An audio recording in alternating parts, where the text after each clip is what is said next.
দীর্ঘদিন প্রতীক্ষার পর অবশেষে আজ থেকে স্টার জলসার পর্দায় শুরু হতে চলেছে নতুন ধারাবাহিক লক্ষ্মীর ঝামেলা।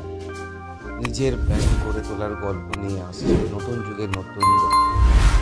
এই নতুন ধারাবাহিকে প্রধান নায়িকার চরিত্রে দেখা যাবে শুভস্মিতা মুখোপাধ্যায়কে, যাকে শেষবার দেখা গিয়েছিল হরগৌরী পাইস হোটেল ধারাবাহিক। অপরদিকে দীর্ঘদিন পর আবার অভিনয়ে ফিরছেন সৌরভ চক্রবর্তী, তাকে দেখা যাবে প্রধান নায়কের চরিত্রে। এবং এই ধারাবাহিক শুরু হতে চলেছে আজ থেকে ঠিক সন্ধ্যা 6:30। এখন এই দুজনের কেমিস্ট্রি কতটা মানুষের মন জয় করতে পারে সেটাই দেখবেন। এবং আপনারা এই ধারাবাহিকটি দেখবার জন্য কতটা এক্সাইটেড অবশ্যই কমেন্ট করে জানাবেন।